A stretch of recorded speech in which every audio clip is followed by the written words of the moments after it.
이스라엘 백성들은 여호와를 중심으로 온전히 순종을 하였습니다. 그 결과 가나안 땅에 처음 만난 대적의 요새 그 여리고성을 함락시키고 완전히 승리를 했습니다. 이 온전히 하나님께서 주신 승리였는데요. 이 하나님께서 반드시 약속의 땅, 그 이스라엘을 백성들에게 주실 것이라고 약속을 해 주셨습니다. 약속이 성취되었습니다. 그러나 오늘 본문을 보면 이 기적적인 승리 이후에 전투에서 어처구니 없는 패배를 당하게 됩니다. 이 패배는 우연한 패배가 아니었습니다. 이 승리에 도취되어서 하나님의 말씀을 잊어버리고 이 경각심을 잃어버리게 된 것입니다. 범죄하여 하나님의 말씀을 어겼던 것입니다. 앞서 여호수아 6장 17절과 18절 말씀을 보면 이 여호수아는 여리고 성과 그 가운데 있는 모든 것을 여호와께 온전히 바치라고 명령을 합니다.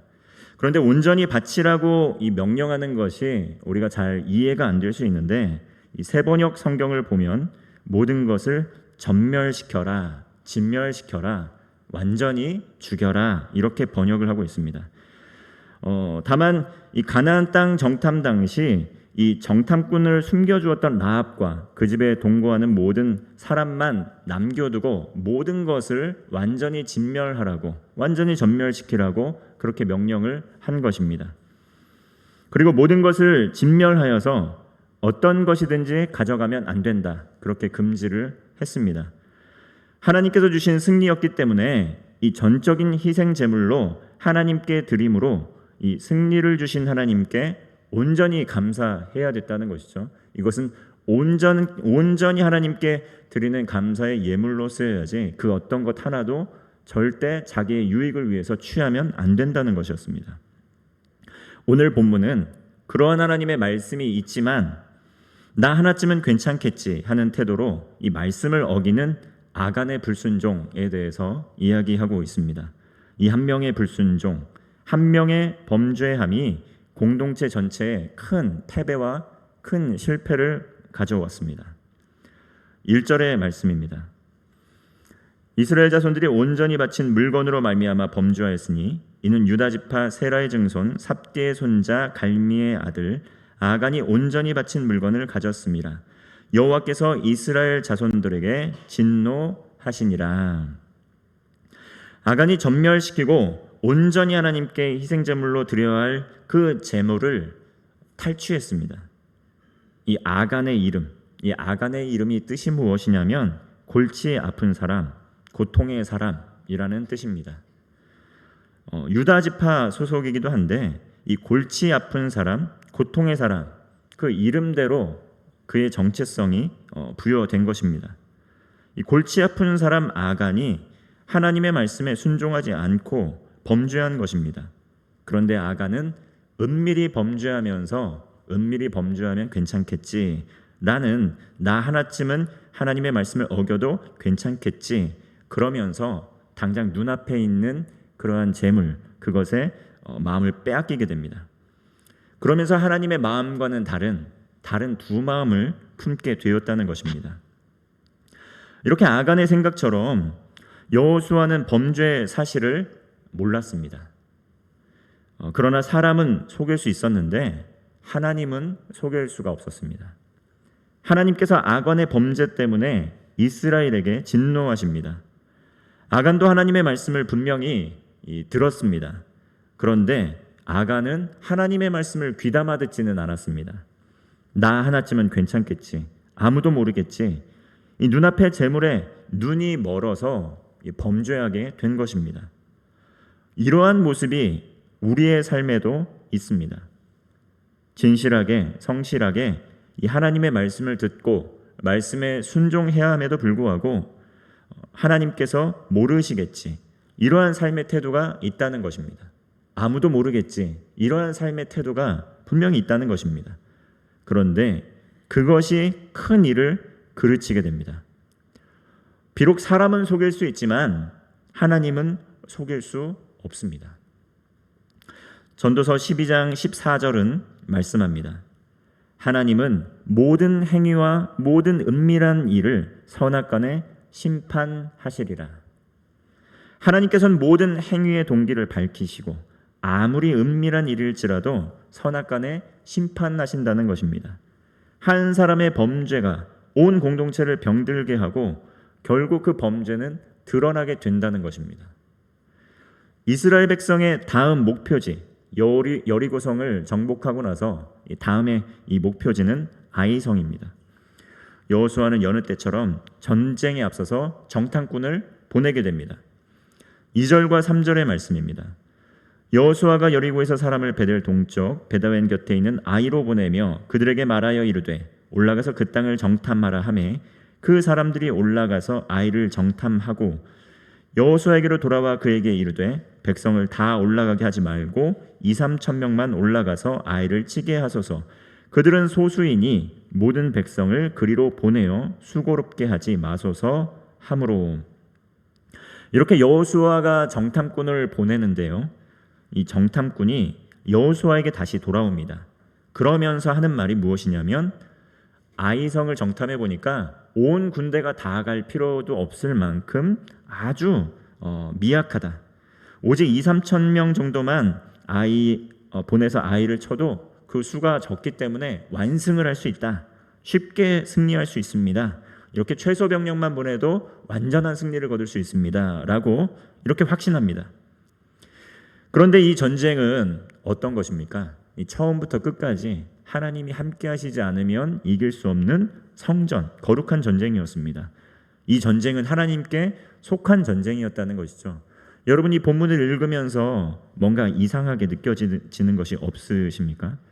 그렇게 하나님께 묻고 또 하나님께 간구하고 기도했던 여호수아가 이 정탐꾼을 그대로 보내고 정탐꾼의 보고를 듣고 그렇게 지나가고 있습니다. 그리고 수에 많고 적음보다도 이 하나님 앞에 묻고 하나님의 말씀을 따라 나아가라면 나아가고 멈추라면 멈춰야 되는데 그러한 모습이 지금 안 보이고 있는 것입니다. 아무도 하나님께 이 순간 묻지 않습니다. 하나님, 이렇게 보고하고 왔는데 우리가 지금 쳐들어가면 이들의 보고대로 승리할 수 있겠습니까? 이렇게 묻지 않습니다. 왜 묻지 않냐면 너무나 시군죽 먹기 같으니까 묻지 않는 겁니다. 그냥 가서 대충 싸우면 완승할 수 있을 것 같으니까 너무 쉬우니까 하나님께 묻지 않는 것입니다. 이런 것까지 기도하고 묻고 나아가냐, 이렇게 방심을 했다는 것이죠. 광야에서 10명의 정탐꾼 가나안 땅을 정탐하고 와서 부정적 보고를 합니다. 하나님의 말씀은 무엇이었습니까? 그 땅을 반드시 너희에게 주실 것이다. 이렇게 이야기를 하는데 그들은 가나안 땅의 거민들이 너무 많아서 이 말씀을 알고 있었지만 믿음의 보고를 하지 않고 환경을 바라보고 또 상황을 바라봅니다. 눈으로 쟀다는 것이죠. 내가 쟤랑 싸워서 저들과 싸워서 이길 수 있을까 없을까? 그런데 말씀은 사라지고 상황만 보고 믿음이 없는 보고를 합니다. 그런데 이번에 보고는 또 어떻습니까? 이번에는 견주어 보니 우리가 그냥 이길 것 같아서 그 능력을 의지해서 이번에는 자만심이 가득한 기세등등한 보고를 합니다. 다 보낼 필요도 없고 조금만 보내도 우리가 완승할 수 있습니다. 이렇게 보고를 합니다. 여호수아는 대승을 거둔 이후에 그 승리의 도치가 되어서 그 보고만 듣고 하나님께 묻지 않습니다. 그 말을 그대로 믿고 실행합니다. 왜냐하면 그럴듯해 보였고 그렇게 할 수 있을 것 같아 보였기 때문입니다. 그런데 결과는 어땠습니까? 참혹한 패배였다. 4절의 말씀입니다. 백성 중 3,000명쯤 그리로 올라갔다가 아이 사람 앞에서 도망하니, 그냥 이길 줄 알았는데 마지막 아이 사람 앞에서 도망하였다. 이렇게 이야기를 하고 있습니다. 말 그대로 보고대로 3,000명쯤 아이로 올라갔습니다. 그런데 완전히 패배하고 완전하게 패배한 상태로 도망치고 맙니다. 5절 말씀을 보면 36명쯤 목숨을 잃은 사람도 있었다. 그리고 이스라엘 백성들의 마음이 간담이 완전히 녹아버렸다. 이렇게 표현을 하고 있습니다. 이 패배는 가나안 정복에서 완전한 승리 이후에 얻게 된 완전한 패배였다는 것입니다. 왜 이렇게 처참한 결과를 얻게 된 것입니까? 그 근본적인 이유는 아간의 범죄 때문이었습니다. 하나님의 진노 때문이었습니다. 요단강을 건넜고 유월절을 지키고 할례를 했습니다. 이 말씀에 순종해서 여리고도 함락했습니다. 그렇게 하나님의 능력과 기적을 체험하고도 하나님께 그런데 영광 돌리지 않고 하나님의 말씀을 또 온데간데 없이 던져버리고 눈앞의 재물에만, 그 재물을 통해서 자기가 영광을 받는 것만, 그것만 생각하면서 눈이 멀었다는 것입니다. 온전하게 하나님께 드리고 온전하게 하나님께 영광을 올려드리는 것에 대한 관심이 없고 그 재물을 가지고 자신에게 자기 영광을 돌릴 그러한 생각만 하고 있었다는 것입니다. 마음의 동기가 하나님으로부터 아주 멀리 떨어져 있었습니다. 그 결과 하나님의 말씀을 어긴 것입니다. 나 하나쯤이면 괜찮겠지. 많은 사람들이 하나님께 영광 돌리고 있으니까 나 하나쯤은 괜찮겠지. 이렇게 안일한 마음으로 하나님께 드린 것에 손을 대고 하나님께 드린 것을 탈취합니다. 그런데 하나님께서는 은밀한 죄까지도 헤아리시는 전지전능하신 하나님이십니다. 하나님께서 이 가나안 땅을 주시기 위해서 얼마나 치밀하게 계획하시고 이끌어 오셨습니까? 얼마나 많은 대적들을 이스라엘 백성들의 손에 붙여주셨습니까? 여호수아는 이유를 알 수 없는 패배 때문에 하나님 앞에 옷을 찢으며 회개합니다. 하나님께서 말씀하신 대로 순종하면서 했는데 이 패배는 도대체 어떠한 패배입니까? 하나님 이렇게 하셔도 되는 겁니까? 이렇게 울부짖으며 슬픔 가운데 하나님께 또 옷을 찢으며 기도합니다. 6절 말씀을 보면 여호수아가 옷을 찢고 이스라엘 장로들과 함께 여호와의 궤 앞에서 땅에서 엎드려 머리에 티끌을 뒤집어 쓰고 저물도록 있다가 정말 옷을 찢고 슬픔 가운데 온전한 회개의 자리로 갑자기 나아갔다는 것입니다. 가나안 거민들은 강한 대적들입니다. 그들은 하나님을 두려워했습니다. 그런데 하나님께서 함께 하는 이스라엘 백성들을 두려워했지 이스라엘 백성들을 무서워했던 것은 아닙니다. 아이성의 소수 사람들에게도 패배하는 약해 빠진 이스라엘을 이들은 이제는 두려워할 필요가 없다는 것이죠. 아이성의 그 소수의 사람들에게도 2-3천 명이 달려가서 완패했다는 소식이 가나안 땅에 널리 퍼지면 이스라엘 백성은 어디에 가서도 전쟁에 담대하게 나아갈 수가 없다는 것이죠. 그래서 여호수아는 슬픔 가운데 하나님께 기도하는 것입니다. 이르되 슬프도소이다. 주 여호와여 어찌하여 이 백성을 인도하여 요단을 건너게 하시고 우리를 아모리 사람의 손에 넘겨 멸망시키려 하셨나이까. 우리가 요단 저쪽에 만족하게 여겨 거주하였더라면 좋을 뻔하였나이다. 이처럼 괜히 건너왔다라고 지금 고백하는 것입니다. 하나님 요단을 건너왔는데 이제는 요단을 건너와서 돌아갈 수도 없는데 기껏 이들의 손에 넘기시고 죽이시려고 여기까지 인도하신 것입니까?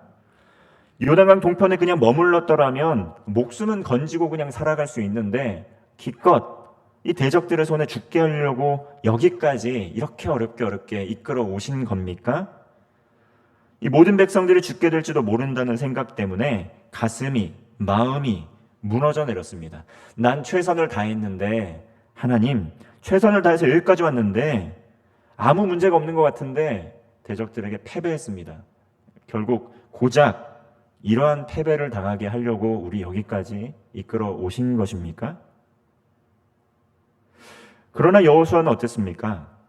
전쟁에 앞서서 전쟁에 패배하고 나서는 정신이 번쩍 들어서 하나님 앞에 슬픔 가운데 옷을 찢으며 기도하는데 전쟁에 나가기 전에 앞서서 먼저 기도하지 않았다는 것입니다. 먼저 하나님께 묻지 않았다는 것이죠. 먼저 하나님께 물었다라면 하나님께서 어떻게 하셨겠습니까? 하나님 이미 진노하고 계셨고 여호수아가 하나님 지금 전쟁에 나가야 됩니까? 나가지 말아야 됩니까? 라고 묻게 될 때 하나님께서 전쟁에 나가라 이렇게 말씀하셨겠습니까? 안 하셨겠지요. 여호수아도 승리에 도취돼서 너무나 쉬운 그러한 과업이라고 생각을 하고 무방비 상태로 그냥 갔다는 것입니다.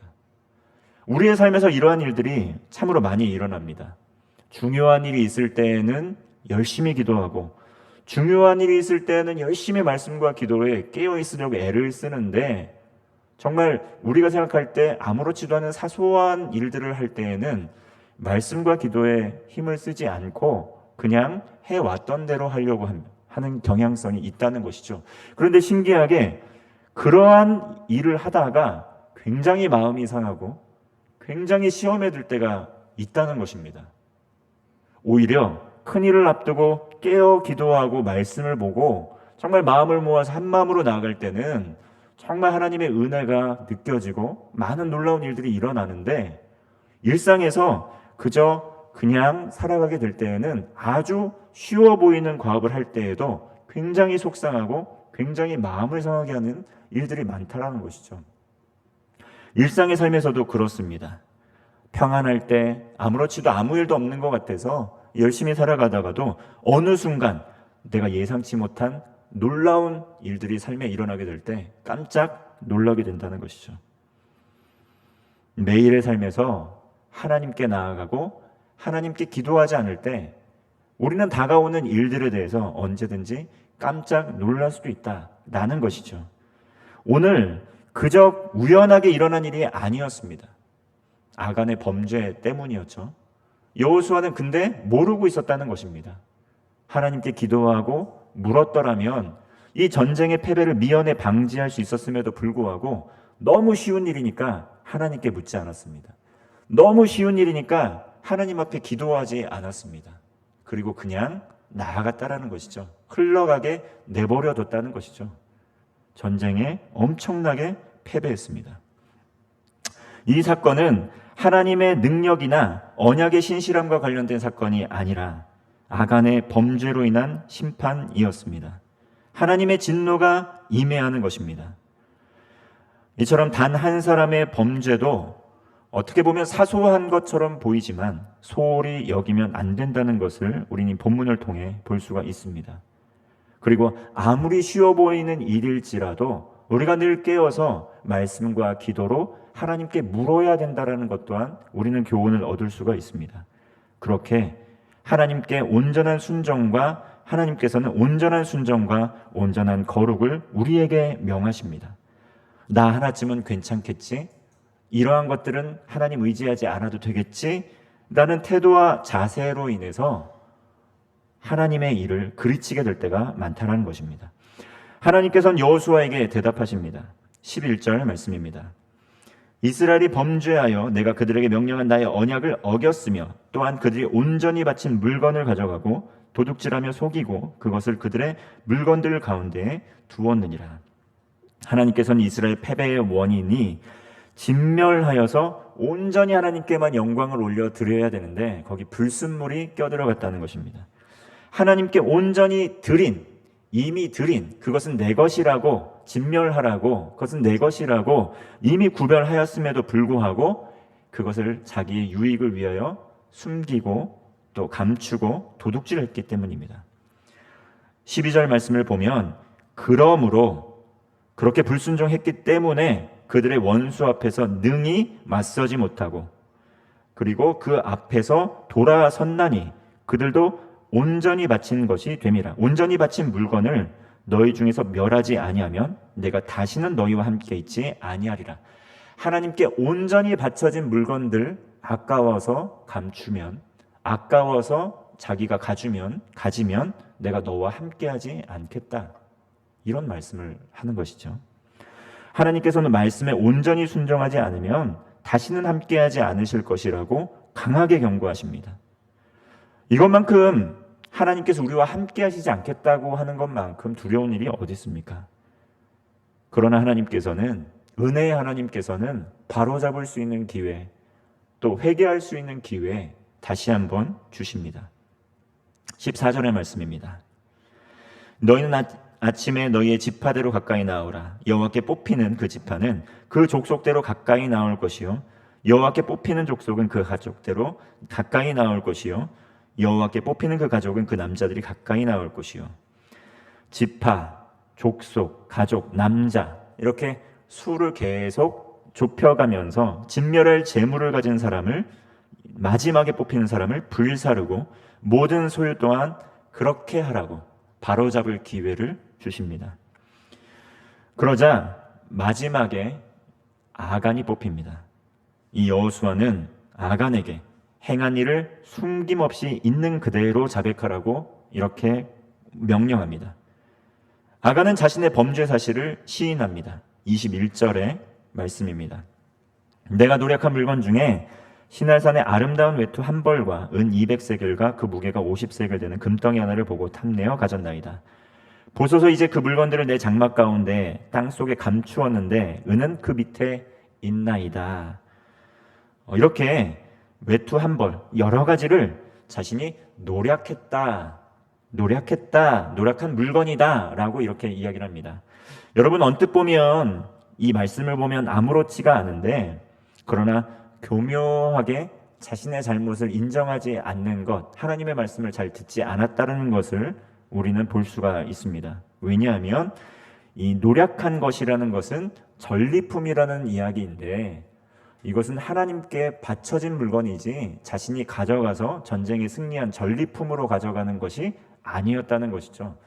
자기 중심적으로 해석을 하고 하나님의 말씀을 존중하지 않고 하나님의 말씀을 또 어기고 자기 중심적으로 합리화했다는 것입니다. 교묘하게 자신의 잘못을 인정하지 않았다는 것이죠. 이것은 노력한 물건이 아니고요.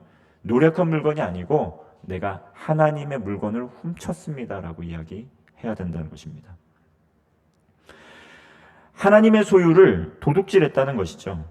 장막 가운데 땅 속에 숨기고 그 은 밑에 숨겨 놓았습니다. 은은 그 밑에 숨겨 놓았습니다. 그렇게 해놓으면 아무도 모를 것이라고 생각을 했다는 것이죠. 사람은 몰랐습니다. 그런데 하나님께서는 아셨습니다. 그 진멸해야 할 것들은 하나님께 온전히 드려야 할 희생 제물이었습니다. 완전한 하나님의 소유였고 그 어떤 것도 그것에서 유익을 구할 것이 아니었다는 것이죠. 온전히 하나님의 승리를 기뻐하면서 하나님께 모두 드림의 제사로서 진멸해야 했음에도 불구하고 그 대상들을 보면서 승리를 주신 하나님께 영광 돌리는 마음은 사라져버리고 그 제물을 보고 이것이 나의 기쁨, 이것이 나의 영광이구나 라고 하나님께 영광 돌려야 될 그 영광을 자기가 찬탈해버린 것입니다. 장막 가운데 땅속 가운데 감추고 하나님의 영광, 하나님의 나라는 온데간데 사라지고 나의 왕국, 나의 나라가 확장되는 것에 관심을 기울였다는 것입니다. 이렇게 아간은 이스라엘의 승리를 기뻐하면서 하나님을 찬양하며 모든 예물을 통해 하나님께 영광 돌리지 않습니다. 자신의 소유가 늘어나는 것을 기뻐했습니다. 하나님께 드린 제물을 도둑질하고 그것으로 기뻐했다는 것입니다. 그러한 욕심, 그러한 탐욕, 하나님의 영광에 이르지 못하게 했다는 것입니다. 전지전능하신 하나님께서는 우리의 머리털 한 올까지도 세시는 분입니다. 우리가 신앙생활하는 것이 사람에게 보여주기 위해서입니까? 아니면 하나님 앞에 신앙생활을 하시는 것입니까? 하나님 앞에서는 우린 있는 그대로의 모습으로 민낯으로 나아갈 수밖에 없다는 것입니다. 하나님께서는 외모를 보시는 것이 아니라 그 마음의 중심을 보신다는 것입니다. 여호수아는 아간이 훔쳐간 하나님의 소유뿐만 아니라 그의 아들들과 모든 소유들, 모든 것들을 다 이끌고 나아가 아골 골짜기에 그것들을 던져버립니다. 그것을 진멸하여 버립니다. 그리고 이렇게 이스라엘 백성들의 거룩이 회복됩니다. 25절 말씀을 보면 여호수아가 이르되 내가 어찌하여 우리를 괴롭게 하였느냐 여호와께서 오늘 너를 괴롭게 하시리라 하니 온 이스라엘이 그를 돌로 치고 물건들도 돌로 치고 불사르고 그것에 돌무더기를 크게 쌓았습니다. 온 이스라엘이 그를 돌로 치고 물건도 돌로 치고 모두 불태웠습니다. 그렇게 여호와께서 맹렬한 진노를 그치십니다. 그리고 그곳 이름을 아골 골짜기라고 부르는데 아골은 괴로움이라는 뜻입니다. 하나님께서는 반드시 우리의 삶에 주신 언약의 말씀을 이루시는 하나님이십니다. 그리고 반드시 우리의 삶에 승리를 주십니다. 그러나 공동체 전체의 순종뿐만 아니라 개개인의 순종도 우리에게 요구하십니다. 개개인의 거룩도 우리에게 요구하신다는 것입니다. 디모데전서 4장 5절의 말씀, 사람이 무엇으로 거룩해질까요? 함께 읽겠습니다. 하나님의 말씀과 기도로 거룩하여 짐이라. 아멘. 하나님의 말씀과 기도로 거룩하여지는 것입니다. 말씀이 임하게 될 때 이 말씀이 우리 삶에 있는 죄악을 훤히 비추게 되는 것입니다. 사순절 기간을 보내고 있는데 말씀 앞으로 가까이 나아가면서 우리에게 나타나는 변화들이 무엇입니까? 성령님께서 이 말씀을 통해서 우리의 마음에 있는 죄악들을 훤히 비추시는 것들 경험하실 것입니다. 이렇게 사순절의 시간을 통해서 말씀 더 가까이 나아가고 또 십자가의 고난을 더 묵상하면서 정말 우리가 또 나의 나 된 것은 오로지 하나님의 은혜 때문이었구나라는 그 은혜가 우리의 삶에 찾아오게 된다는 것입니다. 때로는 삶의 문제, 염려, 근심, 걱정거리 이러한 것들이 말씀 앞으로 나아가게 하는 장애물이 자꾸 걸림돌이 되게 됩니다. 그러나 하나님의 부활의 영광을 소망하면서 온 공동체가 하나님의 앞에 말씀과 기도로 나아가게 될 때, 주님의 십자가 앞으로 더 가까이 나아가게 될 때 하나님께서 놀라운 일들을 우리에게 이루어 나가신다는 것이죠. 온 공동체가 마음과 뜻을 다해서 정말 한마음 한뜻으로 말씀으로 또 말씀의 자리로 더 가까이 나아가고 기도하게 될 때 하나님께서 우리의 예배를, 우리의 찬양을, 우리의 그러한 또 하나님께 영광 돌려드리는 그러한 마음을 보시고 하나님께서 일을 이루어 가신다는 것입니다. 시간도 예물도 나 하나쯤은 괜찮겠지요. 아닙니다. 온전히 하나님께 우리의 모든 죄를 자백하고 온전히 하나님 앞에 헌신하게 될 때 하나님께서 영광을 받으시고 승리케 하여 주실 줄로 믿습니다. 이 땅에서의 삶은 영원하지 않습니다. 누구나 끝이 있습니다. 이번 한 달 동안 교회에서도 그렇고 또 개인적으로도 그렇고 여러 건의 이 장례식이 일어나는 것을 보게 되는데 계속 갈 때마다 느끼게 되는 것은 무엇이냐면 이 땅의 삶에 반드시 끝이 있구나라는 것을 고백하게 된다는 것입니다. 누구나 언젠가는 하나님의 심판대, 그리스도의 심판대 앞에 서게 됩니다. 하나님 앞에 서는 그날까지 우리의 영광만을 추구하는 것이 아니라 하나님의 영광, 하나님의 나라를 위하여 그날까지 더욱더 말씀과 기도로 거룩해지며 온전한 믿음에 굳게 서서 승리하는 복된 성도 되시기를 바랍니다. 기도하겠습니다.